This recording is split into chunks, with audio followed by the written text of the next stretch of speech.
और इन सुविधाओं का फ़ायदा उठाकर आपको और आपके मरीजों को क्या फ़ायदा मिलेगा। तो हम सब जानते हैं कि कैंसर की चिकित्सा में किसी न किसी प्रकार से थोड़ी बहुत शारीरिक कमी या तो टेम्परेरी थोड़े समय के लिए या परमानेंट होती है। जो बेसिक जो मूल सिद्धांत है फिजियोथेरेपी का या फिजिकल थेरेपी का वो ये कि कितनी जल्दी आपके शरीर के उस भाग को जिसमें थोड़ी कमी टेम्परेरी या परमानेंट है, अगर टेम्परेरी है तो कितनी जल्दी हम उसको वापस उसके नॉर्मल पोजीशन में लेकर आए। और उसके लिए हमारे पास एक टीम है, हमारे पास अनुभवी उसके डॉक्टर हैं, हमारे पास उसका इंस्ट्रूमेंट है, जिससे कि आपको अपना normal routine day to day काम को वापस जल्दी से जल्दी शुरू करने में सहायता मिले। अगर कैंसर की वजह से कोई हिस्सा काट कर हटाना पड़ा है या परमानेंट इंजरी है, तो वहाँ भी हम आपको गाइड करेंगे कि कैसे इस इंजरी के साथ आप रह सकते हैं, कैसे आप अपना जीवन व्यतीत कर सकते हैं, और उसमें क्या कुछ ऐसा है, कुछ आर्टिफिशियल, जैसे हम आर्टिफिशियल पैर लगाते हैं, नकली पैर लगाते हैं या नकली आँख लगाते हैं, या अगर हम नहीं लगा सकते तो उन सारी परेशानियों के साथ हम आपको कैसे आपको आगे का जीवन जीने में मदद करेंगे। सो बेसिकली आज का दिन ऐसा है कि कोई स्पेशल डे मनाने की ज़रूरत तो नहीं होती, क्योंकि हमारा डिपार्टमेंट और हमारा अस्पताल हर एक दिन 365 दिन आपके लिए यहाँ पर आपकी सेवा के लिए और आपकी तकलीफ़ों को दूर करने के लिए तत्पर है।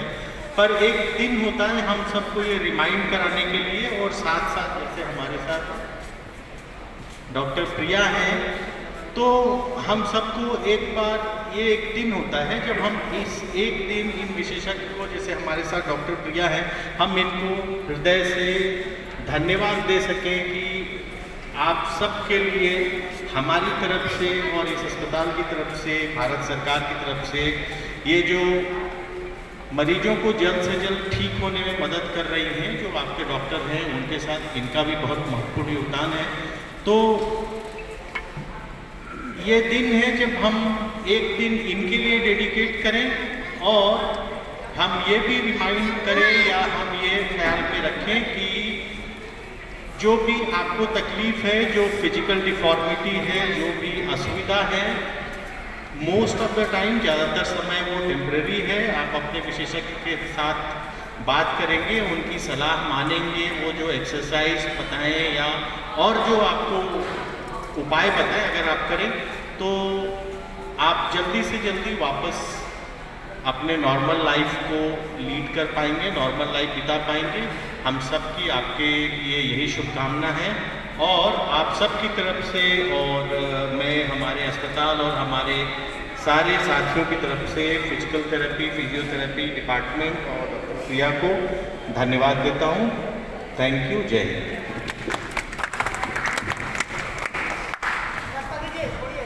जैसे कि सर ने बताया कि कैंसर पेशेंट जो होते हैं उनको ऑपरेशन के बाद, कीमोथेरेपी के बाद और सिकाई के बाद उनकी जो मांसपेशियाँ होती है उसकी ताकत चली जाती है, तो उसको फिर से रिगेन करने के लिए उस मसल्स पावर को फिर से आप अपना डेली एक्टिविटी कर पाए, जैसे कि आप अपने मरीजों पे, जो मरीज हैं वो अपने घर वालों पे डिपेंडेंट ना हो, उसके लिए उनको नियमित रूप से एक्सरसाइज बताई गई जाती है।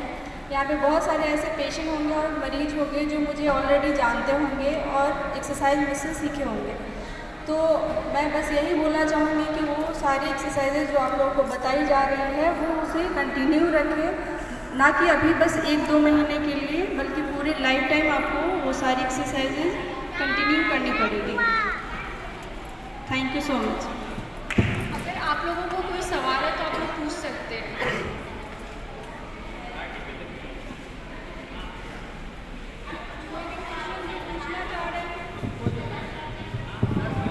2 महीना पहले उनको ऑपरेशन हुआ, क्या हम लोग करना चालू कर दें?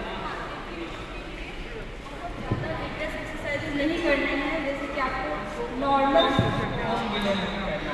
तो आप कंटिन्यू कर सकते हैं, उससे आपकी जो नॉर्मल फंक्शनल एक्टिविटी होगी वो भी इम्प्रूव होगी, आपका जो डाइजेशन सिस्टम होगा वो भी इम्प्रूव होगा। हाँ। पेशेंट जो कुछ पूछना चाह रहे हैं?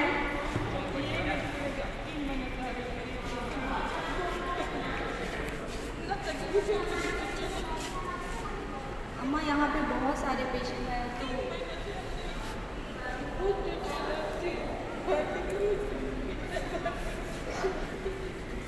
आपका ऑपरेशन हो जाएगा, आपको परेशान होने की जरूरत नहीं है।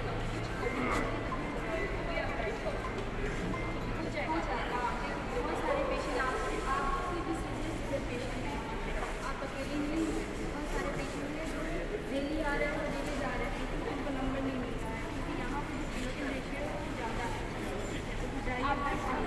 आपका नंबर आता है। कोई और क्वेश्चन? आपको कुछ पूछना है? पूछिए। ये मेरा कहना ये है कि मैं बॉम्बे इलाज करना था तो 22 अप्रैल को मेरा ऑपरेशन हुआ। उसके पहले 4 दिन चढ़ा था। 22 अप्रैल को मेरा ऑपरेशन हुआ। 14 दिन के बाद मैं टाटा टूट गया। 22 दिन के बाद फिर 4 दिन चढ़ाना था तो 1 दिन वहाँ चढ़ाया, 3 दिन यहाँ चढ़ाया। उसके बाद फिर 31 जुलाई को मुझे बुलाया गया था रिपोर्ट के लिए। मैं वहाँ गया, रिपोर्ट करके आ गई। लेकिन उसके बाद से हमारा वजन बहुत घटता जा रहा है। इसके लिए यहाँ पे डाइटिशियन है, आप डाइटिशियन से एक बार कंसल्ट कीजिए, ठीक है? तो हमको ऐसा लग रहा है कि वापस में नहीं आ गया, मेरा वजन घट रहा है। ये आप एक बार जो कंसल्टेंट है उनसे बात कीजिए इसके बारे लेकिन कैसे में, जहाँ पे आप दिखा रहे हैं।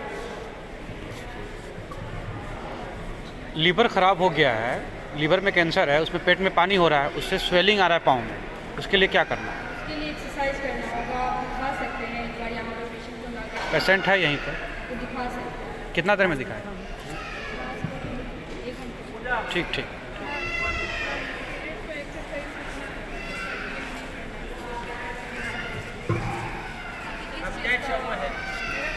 अभी तक नंबर ऊपर नहीं। जंपिंग एक्सरसाइज वगैरह नहीं करना है, जो ब्रीदिंग एक्सरसाइजेज होती है, अपर लिम्ब एक्सरसाइजेज होती है। जंपिंग कोई भी एक्सरसाइज नहीं करनी है, जिसमें आपके पाँव को जमीन से उठाना, ठीक है?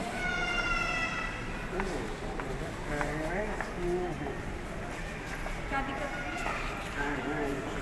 आवाज़ नहीं आ रही है आपकी। बाबा देखिए, आपका स्ट्रक्चर इतना सारा चेंज हुआ है तो उसकी वजह से फिर डिफॉर्मिटी, ठीक है, वो एकदम से नहीं आ सकता है। इसके लिए जो स्पीच थेरेपिस्ट है उससे मिलना। आप लोग रास्ता छोड़ दीजिए सर, रास्ते मत करिए, इधर खड़ा हो जाइए, इधर छोड़ कर आ जाइए आप लोग।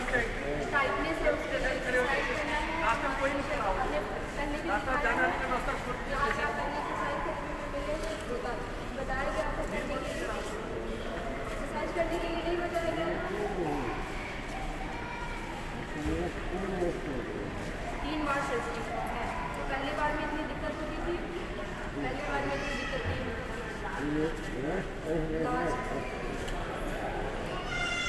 उसके लिए भी एक्सरसाइज ही करना पड़ेगा क्योंकि स्ट्रक्चर थोड़ा ज़्यादा खराब हो गया है तो 100% रिकवर करना मुश्किल है। समझ रहे हैं? जो वहाँ पे नॉर्मल फंक्शन था वो तो डिस्टर्ब हो गया है, 100% रिकवर नहीं किया जा सकता।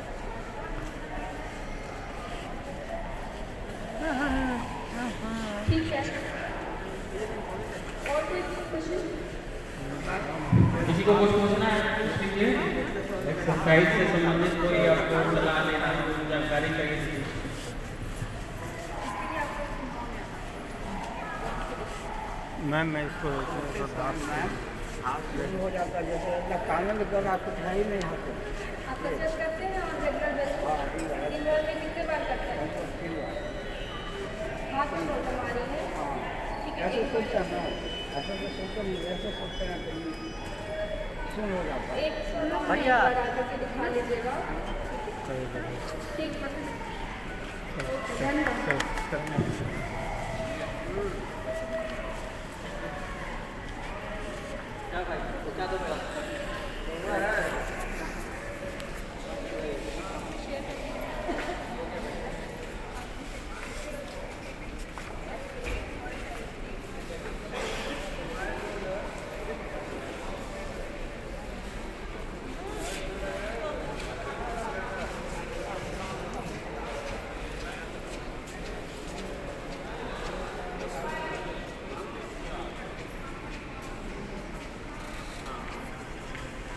गेटे पर की आ गया।